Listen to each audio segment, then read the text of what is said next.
Honestly, I don't know how I could live without these things. They make my life so much easier. How's your day? Anyways, I wanted to do a spring video today, but the weather forecast keeps fooling me. It's supposed to be sunny outside without any clouds today. Anyhow, I postponed the video for another day where it's sunny. In the meantime, let's go over some tools I have in the studio that make my life easier as a film photographer. Some of these things are not essentials and you could easily go without those tools. Also, it's important for me to say that I acquired these little tools over a span of the last couple of years. The last thing I want is that you go on a shopping spree after this video. Alright, let's go into the first tool. The first little helper in my studio is the film cutter. It's from a company called JJC and it's one of the most used tools in my inventory. It's so easy to use and it makes my life so much easier when I'm archiving my films. I used to use a pair of scissors and with bigger film formats like 120 it's not an issue at all. But 35mm film strips can sometimes be a little bit tricky to cut. Now, depending on the gear you shoot your film on, the spacing between the frames can sometimes be really narrow and it can be really hard to cut. There are two things that I really like about this tool. First of all, it has a built-in light. So when you put your film on top of it, you can clearly see the spacing between the frames.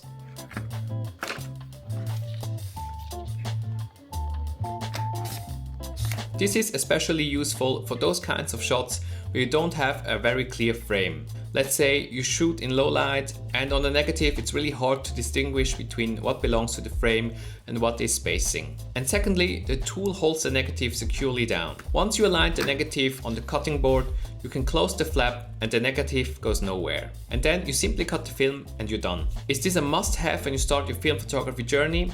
Not really. As I said, a good pair of scissors will do just fine, but I develop and archive film on a regular basis, and knowing that this tool cuts my film perfectly, I don't have to stress about it every time I cut film. So is the next tool we're going to look at. When I started developing my own film, one of my major frustrations was to get the film leader back out again. I used to have a tiny little tool that I bought with my lab box, but this tiny tool would never work for me. And for the longest time, I used to do this trick where you wet a film strip, put it in the canister and rip it out. I would say 6 out of 10 times this would work the first time I do it. But the other 4 times, well, they really tested my patience, to put it mildly. There were some film canisters, yes, I'm looking at you HP5, that for the life of me I could not get the leader out. So I had to crack open some film canisters in the dark bag to get the film out. And again, if this would happen every now and then, I would have probably stick to this method. But the amount of film I'm processing right now, I want the job to be done. And this is why I bought this little film retrieving tool. Granted, it is also not perfect, but the probability of getting out this film leader on the first try is significantly higher than with the film strip method. So this tool has 3 tongues. 1 guide tongue and 2 more flexible tongues to get the leader out. So I'll show you how to use this tool. Alright guys, I opened a new pack of Kodak Gold for you guys and show you how to retrieve the film leader. Okay, here it is. Film leader out. And let's retract it.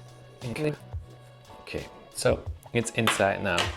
So now what I do is I take this one. First, make sure all the tongues are in the retracted position. Slide the tongues into the film and push the A tongue all the way into the canister.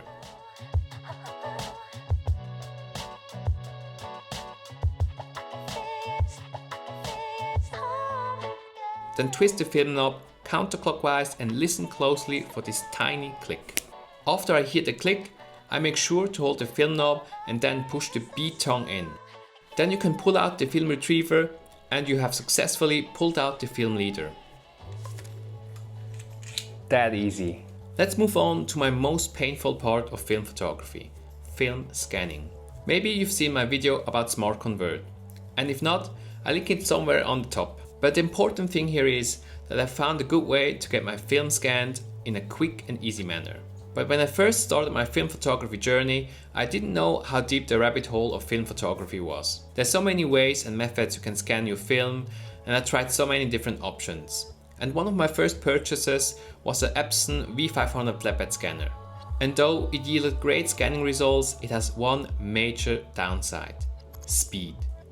It was painfully slow to scan. Not necessarily the part where the Epson would actually scan, but to prepare the film and then put it onto the scanner was taking up so much time. And the more I got into film photography, the more film I had to scan and the more I spent my evenings scanning. So I had to find a better solution and I switched to scanning with my digital camera. I bought a light source and then used my tripod to put my camera on, put the film onto the light source and started scanning. This was definitely faster, but the quality was just not on par with the Epson scanner.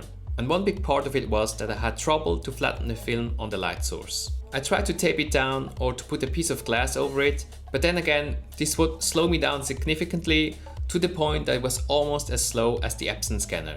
I needed a better approach and I knew I could not be the only one who struggled with this issue. And after hours of research, blog reading and YouTube videos, I found these things here. These are 3D printed film masks. They are cheap and they are doing a pretty good job of holding the film flat. And what's even better is that I could scan an entire roll of film. And what I mean is that before I had to cut my film into strips and put it into the film holder to scan it with the flatbed scanner, and now I could fit the film into the scanning mask and scan it frame by frame before I even need to cut the film. I had the fortune that my brother has a 3D printer, so he printed me a 35mm version and a couple of 120 versions. And here's where the downside comes in. These film holders are made for that specific film format. If you're shooting only 35mm frames, this is not a big deal, because you could print only this one and it is enough. But as soon as you start shooting different film formats, you need to print different film holders. For example, I shoot 6x5 and 6x7 in 120 and sometimes also panoramic 35mm film on my Mamiya 7. And for each of these film formats I would need another film holder. Yes, you could probably scan everything on the 6x7 scanning mask, but for me it caused light bleeding into my scanned images, so I prefer a scanning mask that has the correct dimensions for the film format I'm scanning. But to sum up, since I switched to this method, I'm much faster in scanning my film and I can spend more time to actually shoot film. These are 3 little things that really make my life easier. Honestly, I don't know how much I could live without these things. Let me know in the comments down below what tools are making your life easier. Please don't forget to like and subscribe. Thank you guys for watching and I'll see you guys in the next video.